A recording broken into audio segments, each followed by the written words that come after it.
Boa noite pessoal. Estamos aqui de novo, aqui tentando falar alguns aspectos aí da Quimbanda para os interessados e até mesmo para os leigos que querem conhecer essa região, esse culto. Para alguns, um culto. Eu tenho conversado com bastante pessoas no WhatsApp, me procuram no privado ou até mesmo nos grupos. E os assuntos são variados, né? As dúvidas são muitas sobre as práticas dentro da Quimbanda. As mais recorrentes, né? Qual a diferença aí do Exu de linha de esquerda para o Exu de Quimbanda, né? E aí eu costumo falar o seguinte: acredito que a diferença não está no Exu ou na Pombagira, mas sim o culto ao qual esta entidade está se manifestando, está desenvolvendo naquele momento. Eu acabo inclusive dando alguns exemplos, e o mais comum é que, mesmo que eu, praticante de Quimbanda, né, vá de visita em uma casa que esteja tocando dentro da Umbanda a linha de esquerda, este Exu que incorporo será o mesmo que vai incorporar na linha de esquerda. É claro que cada casa, cada rito, ele tem suas regras, né? E cabe àquelas entidades que ali chegam compreender essas regras e atuar dentro das regras às quais são submetidas.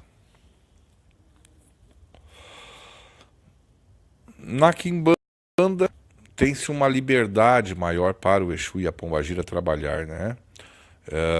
Inclusive nos trabalhos de magia, nos trabalhos fixos, etc., né? Um dos exemplos sair à rua, tu ir no ponto de força, trabalhar essas energias pertinentes, né? Buscar essas energias e afinidades como forma de atuar nos trabalhos. É importante salientar que o Exu de Quimbanda ele não está ligado ou obediente a um caboclo de Umbanda, a um guia ritual de Umbanda. Normalmente o que acontece na linha de esquerda. Normalmente os Exus estão ali obedientes a Ogum e Xangô, mais comumente Ogum, como controlador, né, direto, até muitas vezes incorporado. No passado mesmo aqui na Quimbanda, aqui no Rio Grande do Sul, e algumas casas ainda preservam esse costume, fazia-se a Umbanda com uma virada para a Quimbanda. Então seguia-se o costume de ficar em terra, incorporado, enquanto os outros irmãos, filhos da casa iam trocar de roupa, iam trocar de guias, ficava um Ogum incorporado, e como eu disse, muitas casas ainda ficam, e nada impede que se faça isso hoje, caso queira. Ficava esse Ogum incorporado, esse Ogum é que fazia a chamada ou a virada para a linha de esquerda, até que chegasse o primeiro Exu ali, que iria lhe substituir. Isso era feito, e até hoje é muito mal compreendido, dá a entender que aqueles Exus vêm ao comando de Ogum. Não necessariamente. Aquele Ogum ele fica ali para que não se quebre a corrente dos trabalhos, para que não se quebre a energia do que foi aberto, né, ali, dos rituais, dos ritos. e até a energia possa fazer transição. Como para nós o é ligado à terra, né? E no culto ao orixá ele é companheiro de Exu, então cabe ao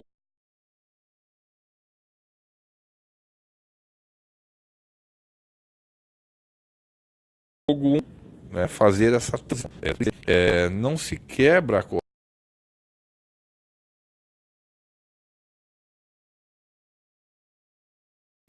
não se para uma coisa. Imagine que complicado seria a gente dar uma umbanda, todo mundo de branco ou cores pertencentes à umbanda, de outros assuntos, quer dizer, iria se perder o foco, não é, no trabalho que está sendo executado naquela casa. Eu daria por encerrado. E alguns até diriam, não, eu só quero participar da Umbanda, da Quimbanda eu não quero. Ou vice-versa. Né? As pessoas começariam a chegar somente para a hora que começasse a Quimbanda. Porque há uma afinidade muito grande das pessoas. Tem um horário específico para se fazer essa transição. Como antigamente as pessoas eram mais umbandistas do que necessariamente quimbandeiros, então o espaço para quimbanda era menor. Se reservava ali 1 hora, 40 minutos para quimbanda. E a maior parte do tempo daquela sessão era destinada a umbanda. Com o passar do tempo, isso foi aumentando, a ponto de a quimbanda acabar ganhando, né, ou tendo um dia em separado, né? Então, dentro do mesmo terreiro, no mesmo salão, se faz comumente, como acontece aqui na minha casa, um dia para a Umbanda, outro dia para a Quimbanda. Claro que são energias diferentes, energias separadas, com intenções diferentes.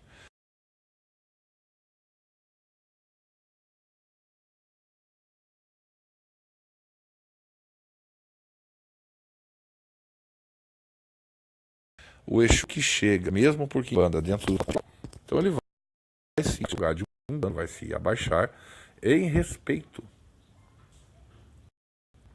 àquela esfera que está ali, né? Aquele sagrado. Acredito que da mesma forma, se fizéssemos uma sessão de Umbanda, de Quimbanda, melhor dizendo, dentro de um terreiro que é considerado de Jurema Sagrada, ou Jurema Preta, ou Catimbó de Jurema, mesmo sendo um altar que o Exu não está acostumado, afinizado, ele, ao chegar, ele se abaixaria em sinal de respeito. Eu volto a dizer, ele se abaixa e ele não bate cabeça, né? Ele se abaixa em sinal de respeito àquela força que ali está. Assim como o Exu se abaixa em sinal de respeito às forças dos pontos de força. Qualquer imagem simbólica que tenha lá, o Exu vai se abaixar. Não acho errado, por exemplo, quando a gente vai à praia, especificamente para fazer um trabalho de cruzamento de praia, ou encruzilhada de praia, e de frente àquela imagem, que é um totem, que é um ponto de referência para as pessoas, que acaba criando uma egrégora em torno dela, de fé, do Exu se abaixar ali em sinal de respeito. Ali ele está mostrando ou demonstrando que no espiritual não há divisão. Que no astral, está somente aqui na Terra, colocando Exu como o diabo, colocando Exu como um malvado, com o...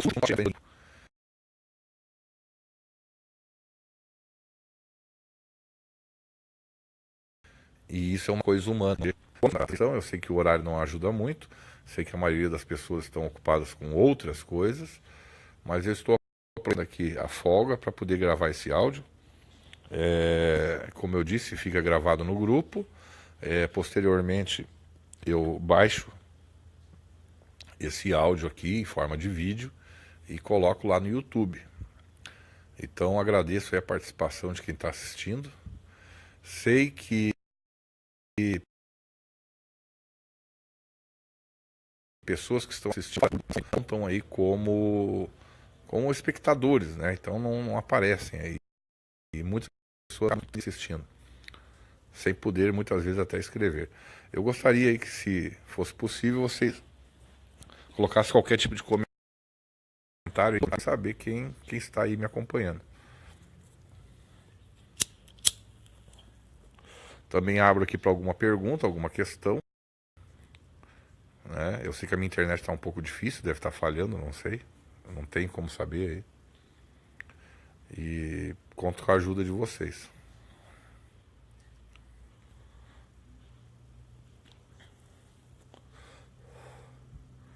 Se alguém puder me dar, por favor, aí um retorno, se o áudio está legal, se está ficando bem, se está falhando ou não. Boa noite, Cássia. Tudo bem, guria? Muito obrigado por estar aí ajudando. Só me dá um retorno se está legal aí a transmissão, tudo isso. Horas aqui sem saber.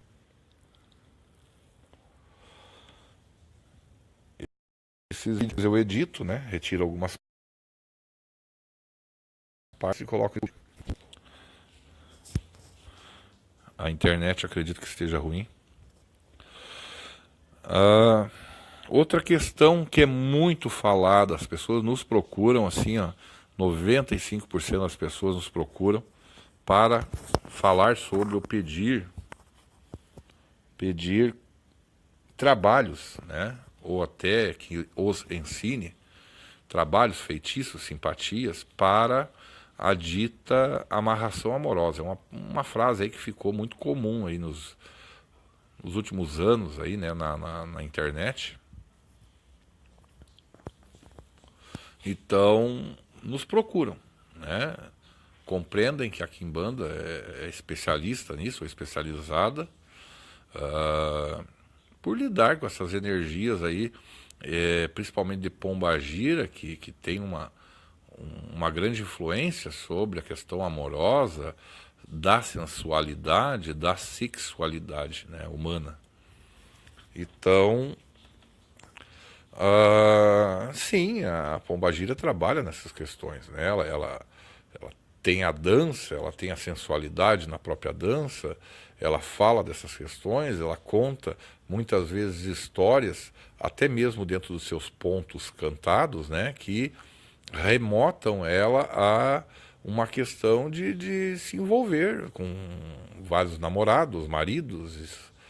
Pombagira é mulher de 7 maridos, já dizia o ponto cantado, né? Então compreendem que essa comadre, ela entende disso, né? Essa comadre, ela entende muito bem dessas coisas aí, de homens, né? E de amor, né? Porque sofreu por amor e sabe como é ruim isso.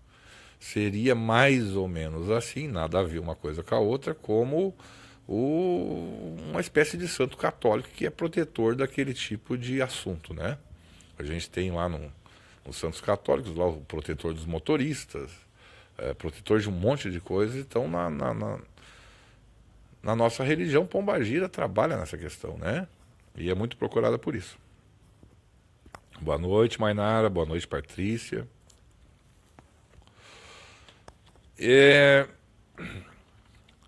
Primeira coisa que eu devo falar sobre esse assunto, exatamente sobre a amarração amorosa, que é muito pedido, como eu falei, e é por isso que eu venho tocando muito nesse assunto e nunca consigo falar tudo sobre, é que a primeira coisa que eu devo falar é que cabe à Pombagira ou ao Exu, né, decidir se vai ou não atender aquela pessoa dentro daquele caso, ou atender aquele pedido, né? Alguns religiosos vendem a ideia de que tu trazendo uma garrafa de champanhe ou uma garrafa de marafo de cachaça para o Exu faz o que tu quer. E alguns até, por ouvir falar, né, ou por experiências passadas, traz essa bebida e diz, olha, eu vou te dar essa bebida, mas para isso tu tem que me trazer o homem que eu quiser, aos meus pés. Aí eu vou te dar essa garrafa de bebida. uma espécie de chantagem, né? Uma champanhe por um homem. E esse homem ele tem que ter dinheiro, esse homem ele tem que ter muito dinheiro, e esse homem tem que me amar, e esse homem tem que me aturar, e esse homem ele tem que ficar a meus pés, ele tem que chorar nos meus pés, eu vou fazer gato sapato dele, e isso tudo vale uma champanhe. Que sabemos que não é champanhe, né? É cidra, né? Aí de R$ 5 até R$ 15 no máximo. Então é isso que as mulheres querem pagar pelo seu amado. De 5 a R$ 15. E não sei quem que botou na cabeça que a pombagira, ao passo que é ofertado uma champanhe para ela, ela tem que fazer, né? Então, eu estou aqui para esclarecer isso também. Não, a pombagira não é obrigada a aceitar fazer qualquer tipo de feitiço, qualquer tipo de trabalho. Ela não tem obrigação de fazer o que tu quer. E muito menos de ser chantageada, seja pelo que for. Seja champanhe, seja uma pulseira, seja um anel, seja um batom, seja uma oferenda que contenha vários animais, né? Não é bem assim.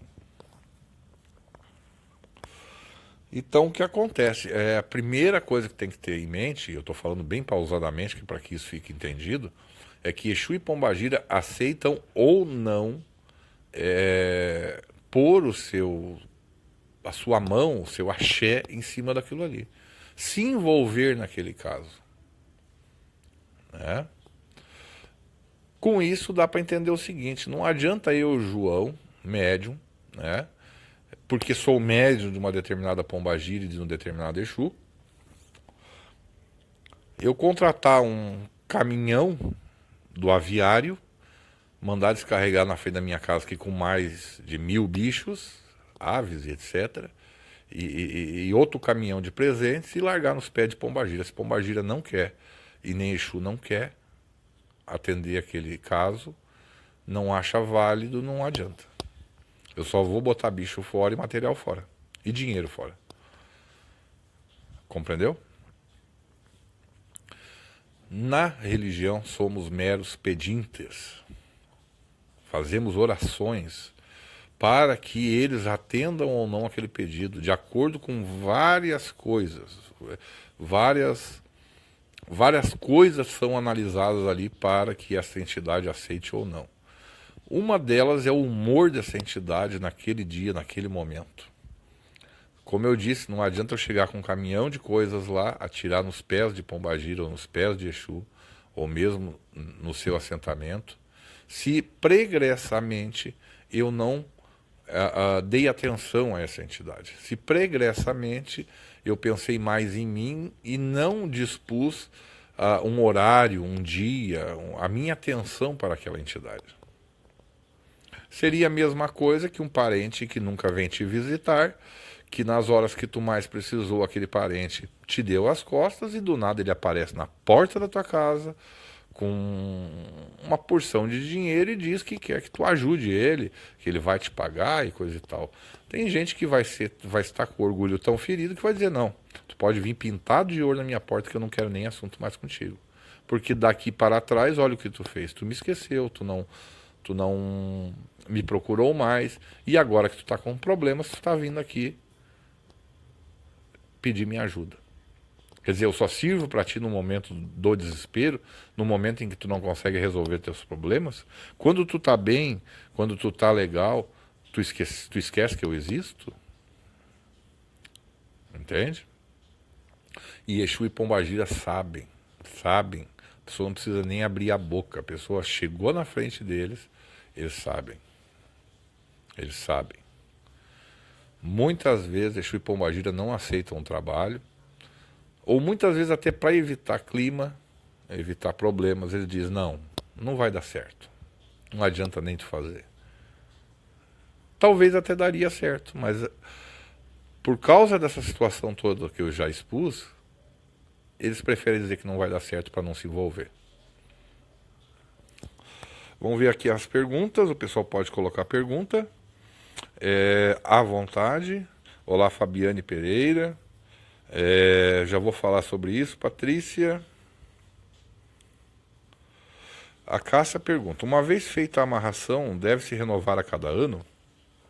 Boa pergunta, boa pergunta. Eu não chamo de amarração, aqui para os meus filhos eu não falo que é isso, né? Não é assim que a gente se trata.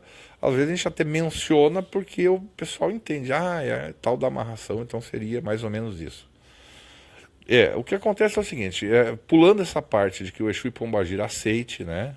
Compreendendo que eles aceitem, que eles queiram fazer, né? Que eles topem essa parada de entrar nesse assunto, de participar, de se envolver naquilo. Aí entra uma segunda limitação. Não basta Exu e Pombagira querer, o médium querer, tu dar as oferendas, né? Na maioria das vezes, isso não é falado, Exu e Pombagira têm seus eguns.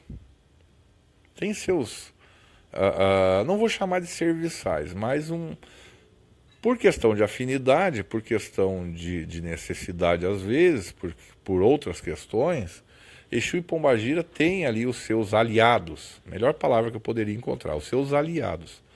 Esses conhecidos como eguns, o pessoal chama de egum, não é bem isso. Né? Na verdade, são espíritos que estão naquela tutela, se aproximaram de Exu e Pombagira, estão naquela falange, numa posição hierárquica e doutrinária menor. Estão como aprendizes de Exu e Pombagira.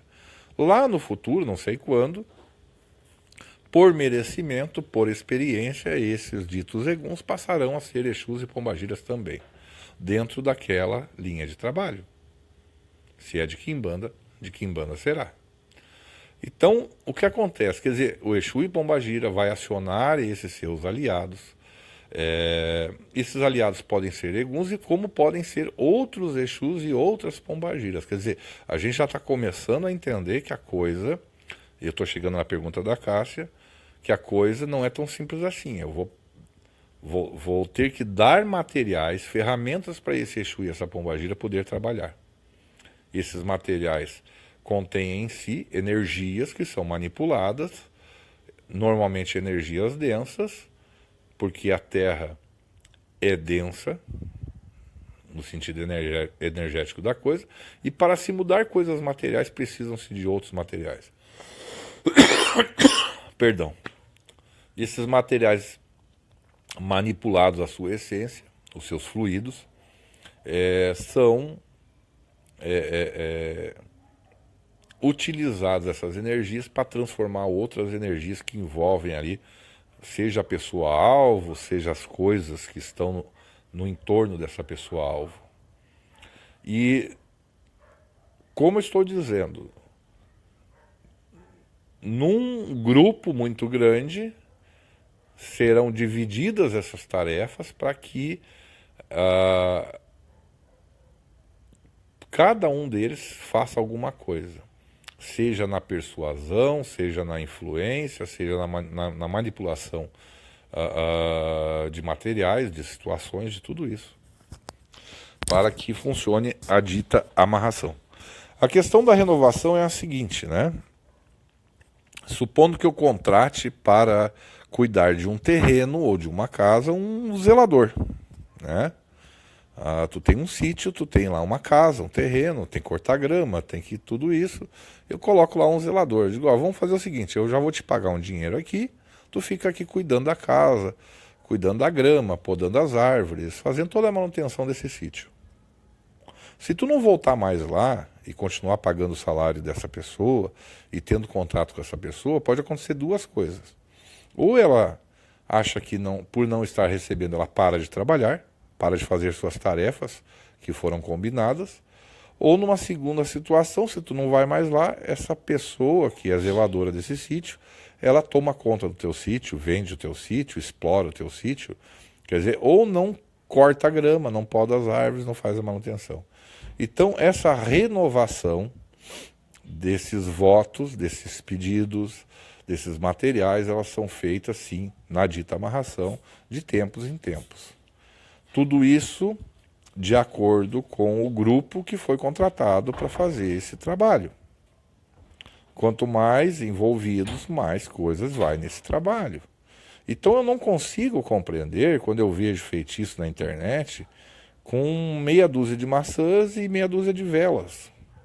Não acredito eu que aquilo sirva para ser dado de pago para um grupo, uma legião de seres espirituais que vão atuar naquele assunto. Não acredito que seja possível. Seria a mesma coisa que tu querer eu dar R$ 1 para você, ou R$ 5, e dizer que preciso de 30 homens ou 20 homens para trabalhar numa obra. Tu nunca vai conseguir pagar o salário daqueles, né, para eles trabalharem na obra. Da mesma forma que não acredito que uma meia dúzia de velas e uma meia dúzia de maçãs vai conseguir contratar aí uma legião de espíritos. Gente, pode perguntar. Me diz para mim se está legal as explicações, se está funcionando, se não. Por favor. Então entendam, sim, tem que ser renovado. Assim, da mesma forma que outras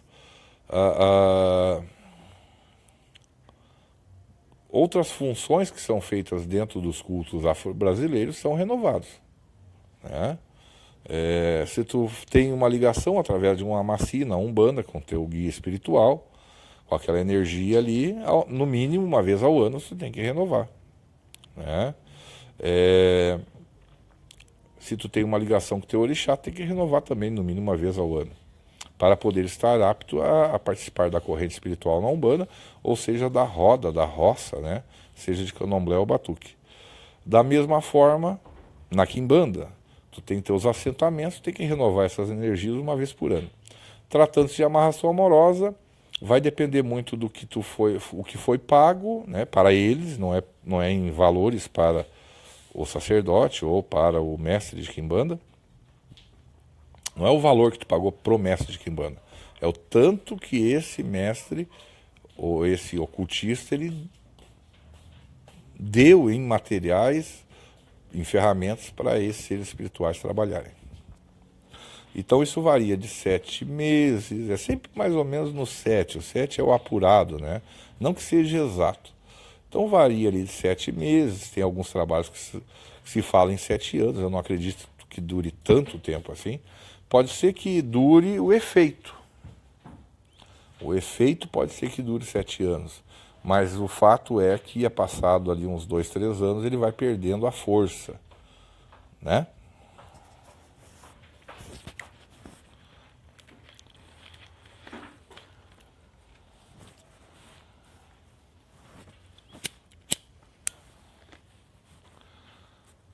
Bom, agora fico só pelas perguntas aí. Senão eu vou encerrar o vídeo.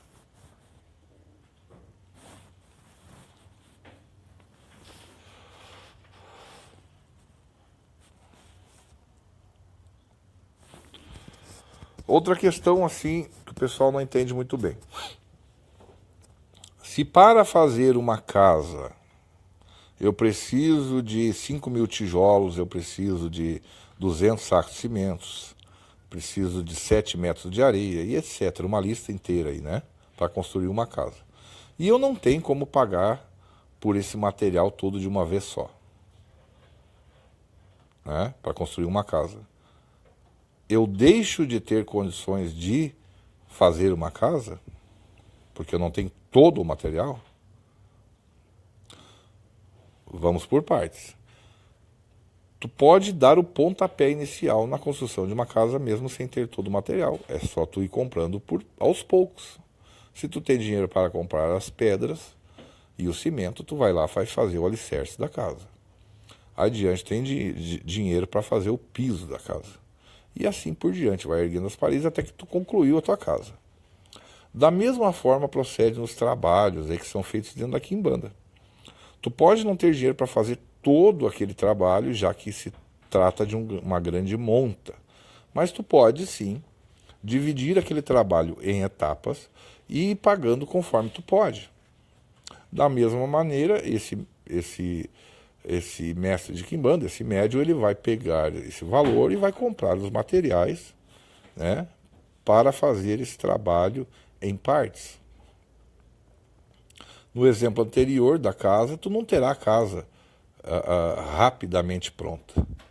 Da mesma forma, na quimbanda tu não terá o teu feitiço alcançado de forma rápida. Mas, de fato, tu tem um começo e, de fato, tu tem algum tipo de consequência com aquilo. Quer dizer, haverá, sim, um retorno, mesmo que gradual e aos poucos. Ninguém pergunta nada, tá aqui, eu tenho 4 aqui, ó.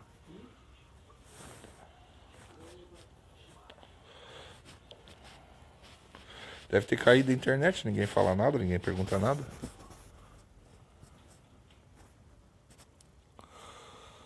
Espero que esteja esclarecendo bastante esses áudios aí, as pessoas que estão no grupo lá do WhatsApp Aprendiz de Quimbanda.